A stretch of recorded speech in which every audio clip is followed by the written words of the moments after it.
ऋग्वेद के 10वें मंडल में जब आप पढ़ेंगे पुरुषाः सुक्ता के अंदर, तो आपको पढ़ने के लिए मिलेगा। परमेश्वर को पहचाने कैसे कि वो मेरे लिए मर रहा है, उसके बारे में लिखा है कि अश्वमेघ यज्ञ का घोड़ा जिस तरह से अलग किया जाता है, वैसा ही वो पुरुष भी जब बलि किया जाएगा अलग किया जाएगा, और उसके सिर पे कांटों का गुच्छा सिर्फ इसलिए रखा जाएगा ताकि आप पहचान पाएं ये है वो मुक्तिदाता जो मेरे लिए मरता है। ये बात मैं परमेश्वर की कर रहा हूं, ईसाइयों की कर नहीं रहा। ईसाई की सुन के अगर समझ के सुनेंगे, आपकी समझ के बिल्कुल बाहर बातचीत है। एक ईसाई बोलता है, हिंदू सुनता है, कुछ समझ में नहीं आता। लेकिन जब एक पापी बोलता है मैंने उद्धार पाया, आप भी पा सकते हैं और परमेश्वर की जरूरत आपको भी है, तो समझ में आने लगता। तो इसलिए हिंदू मुस्लिम सिख ईसाई की चादर तो पहले उतार के फेंक दे। परमेश्वर चाहिए तो हिंदू को मिलेगा नहीं, किधर भी लिखवा लो। सिख को मिलेगा नहीं, मुसलमान को मिलेगा नहीं, ईसाई को मिलेगा नहीं, मिलेगा इंसान को। उस इंसान को जो पापी है, स्वीकार करता है कि मैं हूं पापी और मुझे एक मुक्तिदाता की जरूरत है, उसी को तो मिलेगा। पहलवान को डॉक्टर की क्या जरूरत है? जरूरत तो मरीज को है।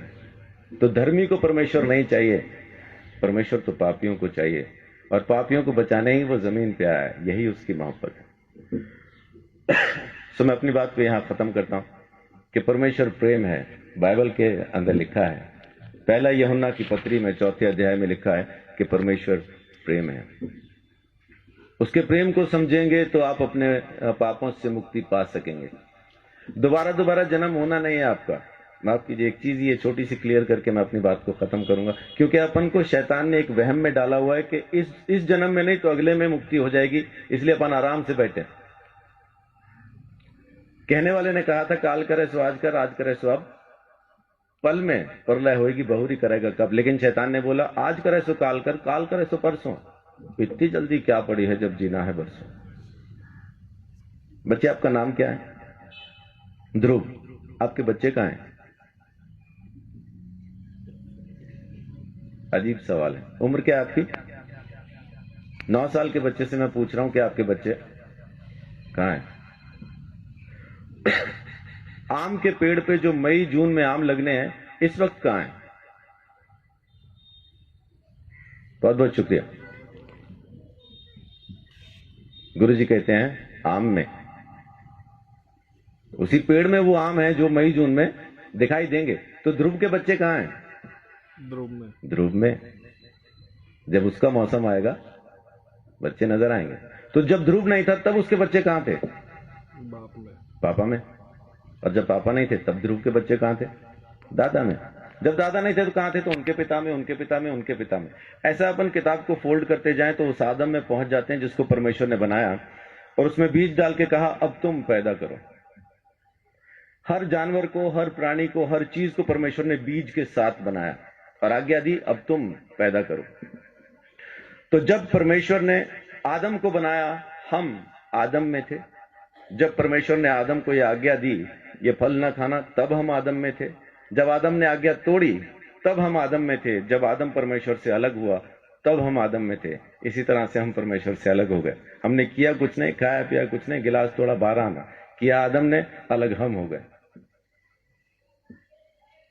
वेदों में लिखा है कि बच्चा पैदा होते ही पाप के हाथ में सौंप दिया जाता, पैदा होते ही पापी हो जाता। कारण उसका बीज पापी है। एड्स जिस माँ बाप को है, बच्चा पैदा करेंगे एड्स की बीमारी के साथ पैदा होना। इस वजह से हम पैदा ही पापी होते हैं, इसलिए हमें मुक्ति की जरूरत है। और अगर मुक्ति हम खुद ले सकते होते तो मुक्ति दाता शब्द कभी आता नहीं। देने वाला हमको जरूर चाहिए, वो एक ही है। परमेश्वर ने हमारे लिए मुक्ति का रास्ता खोला, स्वयं हमारे लिए बलिदान दिया ताकि हम हमारे गुनाह से आजाद हो जाएं। ये उसकी मोहब्बत नहीं तो और क्या है। तो उसकी मोहब्बत से आप अभी इसी वक्त मुक्ति पा सकते हैं। आपको जन्मों का इंतजार करना नहीं, क्योंकि यही एक जन्म है, दोबारा होगा नहीं। आज के बाद दोबारा हम कभी पैदा नहीं होंगे। ये पहला और आखिरी जन्म है। मुक्ति मिलेगी तो अब, नहीं मिलेगी तो कभी नहीं। तो परमेश्वर प्रेम है, उसके प्रेम को समझें, उसके दिए हुए उद्धार को समझें। यीशु मसीह ने मेरे लिए मेरे सारे दंड को सह लिया और मेरे गुनाहों से मुझे आजाद किया। ये काम उसने आपके लिए भी किया है, बस आपको स्वीकार करना है। परमेश्वर आप सबको बहुत आशीष दे। बड़ी बात है।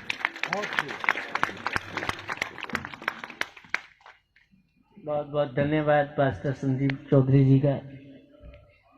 मेरे सवाल का इन्होंने बड़े सरल रूप में उत्तर दे दिया, और अगर यही चीज हम सभी के समझ में आ जाए तो हमारा भटकाव खत्म हो जाए।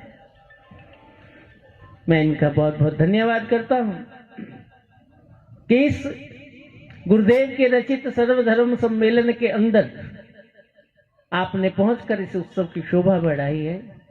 मैं आपका बहुत शुक्रिया अदा करता हूं। अब हमारे मध्य